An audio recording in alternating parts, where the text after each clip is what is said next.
Hoje nós estamos recebendo em nossos estúdios Pedro Leonardo, ele é o gerente regional da Agrodefesa. A Agrodefesa é o órgão de defesa sanitária aqui no estado de Goiás. A gente tem aí, em cada estado ganha um nome. E nós temos sempre muitos assuntos a tratar com a Agrodefesa e tem um episódio particularmente acontecendo que a gente tem que tratar e que serve para você também. Pedro Leonardo, boa tarde. Boa tarde, obrigado mais uma vez pelo convite e pela oportunidade que você nos dá de trazer algumas informações de interesse ao setor produtivo. Bom, agora é bom que esse bate-papo nosso ele não interessa só ao produtor goiano. De um modo geral, se aplica à atividade do produtor rural, né? Exatamente, Fabiana. Na verdade, a questão sanitária, ela é de interesse a todo o setor produtivo, uma vez que ela é um dos critérios para que o setor produtivo tenha condição de obter os resultados necessários para a atividade. E a questão sanitária, não importa se é animal ou vegetal, ela precisa ser bem cuidada. Exatamente, Fabiana. E a missão da Agrodefesa é estar atuando justamente na defesa do interesse do produtor rural, garantindo a sanidade das lavouras e dos rebanhos goianos. Quando a gente fala do interesse do produtor, mas normalmente quando se trata de agrodefesa, a gente já pensa assim na fiscalização, é o fiscal da agrodefesa, a gente não fala que vem um agente, que vem um servidor, a gente já diz que vem um fiscal, e quando é fiscal, ninguém olha com bons olhos. A função da agrodefesa é sempre fiscalizar. Exatamente, Fabiana. Na verdade, a gente tem trabalhado no sentido de desmistificar esse tipo de informação. A missão da Agrodefesa, na verdade, é de garantir o sucesso produtivo do setor de maneira geral. E um dos meios para que se obtenha esse sucesso é através das medidas fiscalizatórias, mas principalmente das medidas orientativas. A gente tem trabalhado no sentido de conscientizar o produtor que a agrodefesa é uma ferramenta importante para garantir a questão sanitária que vai permitir que o setor produtivo obtenha êxito na sua atividade. Pois é, porque essa questão vamos falar ali dos atestados, das garantias sanitárias, que, por exemplo, a questão da febre aftosa. Esse é um belo exemplo de saúde, de defesa sanitária para o Brasil, né? Você está coberto de razão. Na verdade, o exemplo da fitose ele é claro. O estado de Goiás é um dos principais exportadores de carne e os mercados mais estruturados, eles exigem garantias sanitárias para realizar a compra desse mercado de carnes.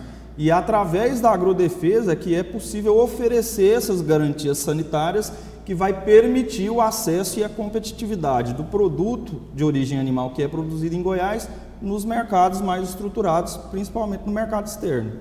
E aí a gente tem que elogiar muito também o trabalho do produtor rural. E daí não importa, a gente está falando de agrodefesa, mas vamos falar do órgão de defesa dos respectivos estados, aí, de cada um dos estados brasileiros, do produtor rural, porque nós estamos aí na expectativa para maio termos da OIE o atestado mesmo de Brasil livre de aftosa com vacinação, né? Exato, Fabeli. E o que a gente tem percebido é uma conscientização cada vez maior do produtor rural. O produtor rural ele tem se conscientizado da importância da adoção de novas tecnologias e também na importância de manutenção sanitária dos rebanhos, porque através dessas garantias é que ele vai conseguir alcançar os mercados mais estruturados, principalmente o mercado europeu, que no caso de Goiás é um estado, dentre as unidades federativas, que tem o maior número de fazendas aptas à exportação de carne para a Europa. Aproximadamente 400 fazendas estão aptas à exportação. E essa exportação só é possível através das garantias sanitárias que são realizadas através das atividades da defesa agropecuária, no caso de Goiás, da agrodefesa. Agora a gente aproveita esse momento para alertar a você que não vende para o mercado europeu, porque de repente eu posso ter ali um produtor que está nos assistindo agora e fala, então eu não preciso me preocupar, eu não vendo para o mercado europeu. Agora imagine se esse produtor que não vende para o mercado europeu não fizer o trabalho direitinho como os outros que vendem, o trabalho que nós estamos fazendo, falando do que é de colocar as vacinações todas em ordem dentro das datas, obedecer todos os critérios exigidos pela legislação, na hora do transporte animal, ter as GTAs, ter tudo direitinho. Imagina que você acha que você não precisa porque você não vende para o mercado europeu. Agora, se por um animal seu contrair alguma dessas doenças, o Brasil ou o Estado ali fica impedido de vender. Esse produtor que não vendia para o europeu, ele não vai vender para ninguém, né? Porque vai sobrar carne aqui dentro. E só complementando o que você está dizendo, é muito importante que, na verdade, mesmo aquele produtor que não comercializa os seus animais no mercado externo, que realiza o comércio entre propriedades, ou nos frigoríficos municipais, ou nos leilões, eles têm o preço de mercado desses animais vinculados à capacidade que o Estado tem em exportar esse excedente. Então, no caso da ocorrência de alguma notificação que comprometa essa exportação, esse excedente que ficará no mercado interno vai repercutir negativamente nos preços, inclusive desse produtor que comercializa seus animais internamente. Então, porque logo a gente sabe aí que coisa de 15, 20 anos atrás, acontecia às vezes do produtor, para atender a uma exigência de fiscalização, ele comprava a vacina, jogava fora, apresentava só o documento. Aí, de repente, começava a ter os problemas.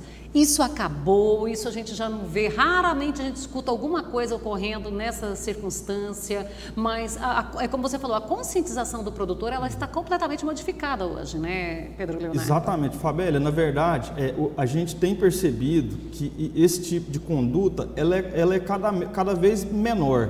E esse produtor, ele está descartado do mercado, ele não tem espaço. Exatamente em função dessa tecnificação que o setor produtivo tem exigido. Para que o produtor permaneça na atividade, é necessário que ele tenha essa consciência sanitária e também tenha esse nível de conscientização. Então, essa questão da preocupação sanitária, ela é cada vez mais importante dentro do setor produtivo. E a gente tem percebido cada vez mais o comprometimento dos produtores e a conscientização da importância desse controle sanitário. Agora, nós acompanhamos aí umas 2 semanas para cá e eu acho que, pelo que a gente estava conversando, você também tomou conhecimento inicialmente pelas redes sociais, os grupos de WhatsApp, de uma ocorrência que teria acontecido no município de Serranópolis. Serranópolis, para quem não é aqui da região, é limítrofe com Jataí. E seriam casos assim, a informação inicial era que 40 cavalos teriam morrido dentro de um mês em uma propriedade. Isso é um absurdo, né? É assustador. Como é que foi? Como é que essa informação chegou para vocês? Fabélia, na verdade, a gente tomou conhecimento dessa ocorrência através das redes sociais, de grupos de WhatsApp. A gente tomou conhecimento no dia 14, no dia 15, a gente deslocou uma equipe de veterinários ao município de Serranópolis, a toda a região. Foi feita uma diligência em que foi constatada a morte de 4 animais. Além desses 4 animais equinos, a gente constatou também um animal que se encontrava debilitado, ainda vivo, mas com a mesma sintomatologia dos outros 4 animais que morreram. Era da mesma propriedade ou não? Na mesma região, na região circunvizinha a essa região. Então, na verdade, foi colhido o material biológico desse animal, que ainda estava vivo, mas com a mesma sintomatologia dos que morreram. Foi enviado esse material para o laboratório da UFG, foi realizada uma triagem em que constatou-se uma contaminação secundária de origem bacteriana. Essa contaminação provavelmente pode ter sido ocorrida através de um patógeno primário, a fundamentação principal seria a questão do tripanossoma, que é um protozoário que pode contaminar o alimento ou a água desses animais através das dejeções de outros animais, principalmente animais silvestres. No caso desse protozoário, né, o principal vetor seria o gambá. Então, Por isso uma contaminação secundária, porque ele teria sido contaminado através das fezes do gambá, é isso? Na verdade, a contaminação bacteriana se deu em função dessa contaminação primária por protozoário, que pode ter ocasionado uma queda na imunidade desse animal, e essa contaminação secundária é uma contaminação bacteriana oportunista que pode ter ocasionado no óbito desses animais. É como aquele soro positivo, o aidético, Exato. Que de repente ele pega uma gripe. Exatamente, então, uma contaminação não é secundária. O HIV que está sendo o vilão ali. Ele só abaixou a imunidade, a gripe vem e... Uma causa secundária. O mais pode importante, matar, né? Exatamente. O mais importante, Fabélia, é que a sintomatologia clínica desse animal corresponde à sintomatologia de outras síndromes neurológicas, principalmente a raiva. São basicamente os mesmos sintomas. O animal fica cambaleante, fica com dificuldade de se alimentar, dificuldade de ingerir água. Então essa sintomatologia, ela condiz com toda uma sintomatologia de síndrome neurológica. Então, diante dessa suspeita, foram realizadas todas as coletas, foi realizado o envio desse material aos laboratórios, mas no caso específico dessa ocorrência, a situação de raiva foi descartada, principalmente porque a raiva é uma doença de ciclo curto. Esse animal acometido de raiva, ele vai virar óbito em até no máximo 4, 5 dias, e esse animal que se encontra debilitado, ele já se encontra com esses sintomas há mais de 20 dias. Então, esse animal ainda continua sendo monitorado pela equipe de veterinários da Agrodefesa para estar realizando as medidas sanitárias efetivas para controle e disseminação de um possível foco de raiva. Então, e naqueles que estavam mortos, não deu para fazer uma avaliação para checar se era raiva ou se era a mesma situação? Ou chegou a fazer alguma coisa nesses que já tinham morrido? Com relação à raiva, não é possível, porque esse diagnóstico tem que ser feito imediatamente após o animal virar óbito. Porque, em função de uma metodologia laboratorial, se não for realizada essa coleta imediata, pode dar o que a gente chama de falso positivo. Então, esse animal tem que ser constantemente monitorado e, em caso dele virar óbito, é colhido material encefálico para diagnóstico de raiva. Então, agora vamos falar das medidas, porque nós estamos agora meio-dia e 13. Nós estamos falando, então, aquela situação em que já tinha animais mortos. Esses animais também teve a informação de quanto tempo durou entre os sintomas e o óbito deles, a morte deles? Sim, na verdade o que chegou ao nosso conhecimento através do inquérito que foi aplicado lá nos produtores da região é aproximadamente 20 dias.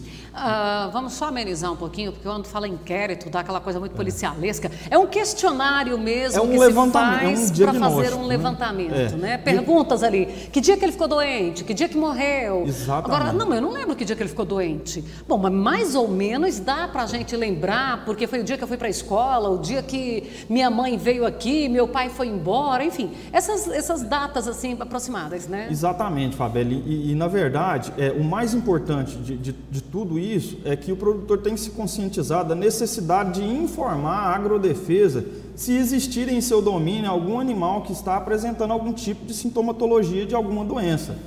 Isso é importante porque, na verdade, o sistema de defesa agropecuária precisa ter o conhecimento da ocorrência dessa doença para implementar as medidas de contenção e disseminação. É importante a gente dizer também, Fabélia, que o produtor que tem em seu domínio algum animal que está apresentando algum tipo de sintoma, ele não está passível de nenhuma medida punitiva perante a Agrodefesa. Ele não está submetido, ele não será autuado, não será multado, não terá movimentação bloqueada ao informar essa posse desse animal que está apresentando alguma sintomatologia. Pelo contrário, a legislação animal do estado de Goiás, ela prevê que o produtor ele é obrigado a informar o serviço oficial da ocorrência desse animal com algum tipo de sintomatologia em seu domínio. Então, na verdade, ele está submetido a alguma medida punitiva se ele não informar. Na verdade, o produtor ele não está submetido a nenhuma medida punitiva da Agrodefesa se ele informar a permanência desse animal com algum tipo de sintoma em seu domínio. Vamos analisar aqui várias situações. Temos aquele grande produtor que ele já tem ali no veterinário que faz acompanhamento e tudo, uma organização diferenciada. E temos aquele pequeno produtor que ele tem os animais às vezes para lida e ele não tem um acompanhamento veterinário a miúde. Você falou em 48 horas para o aviso. Imaginamos que lá uma propriedade pequena, média e que são poucos animais, e esses animais mesmo de trabalho. O animal começa a ficar adoentado. E vamos ser realistas, né? A maioria de nós também, a gente fica assim, fica aguentando, né? O animal está meio adoentado, a gente também não está muito bem, a gente espera, a gente chega aí ao médico, a coisa já está grave. Então, às vezes já tem lá uns 4 ou 5 dias que o animal não está bem, só está piorando. Você falou em 48 horas. Eu já estou com 5 dias com o meu animal doente, eu não estou com veterinário, eu não tenho diagnóstico. Eu posso ir à agrodefesa sem saber o que é que meu animal tem para eu informar? Porque ele está lá cambaleante, mas eu não sei se é raiva, eu não sei se ele foi picado por algum animal, se ele está intoxicado, eu não sei nada. Fabíola, na verdade, ele tanto pode quanto deve. Na verdade, o que a legislação prevê é que isso seja realizado em até 48 horas, mas o que a gente orienta, que a gente sabe, na verdade, como ocorre a realidade de cada produtor, até 48 horas ou o mais rápido possível, para que seja possível implementar todas as medidas de controle. Importante a gente dizer também, Fabíola, que o produtor, quando ele informa que esse animal está doente na sua propriedade, ele está livre de qualquer tipo de custo, de deslocar o veterinário da agrodefesa na propriedade dele, de colher esse material, de enviar ao laboratório para as análises, ele está livre de qualquer tipo de custo. Além disso, ele não será submetido a nenhuma medida punitiva. Na verdade, é de interesse do serviço oficial ter o conhecimento desse animal doente para que seja possível implementar as medidas de controle. Então, o produtor ele precisa ter a consciência da necessidade de avisar o serviço veterinário da agrodefesa da ocorrência desse animal doente em seu domínio. A comunicação do animal doente, é importante também a gente lembrar que isso aí pode trazer uma proteção para o restante do rebanho. Exatamente, Fabíola. Na verdade, o objetivo do diagnóstico pontual nessa propriedade é evitar a disseminação, principalmente para as propriedades circunvizinhas e para uma região de maneira geral. Mas o maior interessado nesse controle efetivo dessa doença nesse rebanho é o próprio produtor. O próprio produtor terá a condição de implementar as medidas necessárias para controlar essa doença dentro do seu próprio rebanho. E através da agrodefesa que será possível realizar todos os exames sem nenhum tipo de custo e também sem nenhum tipo de medida punitiva.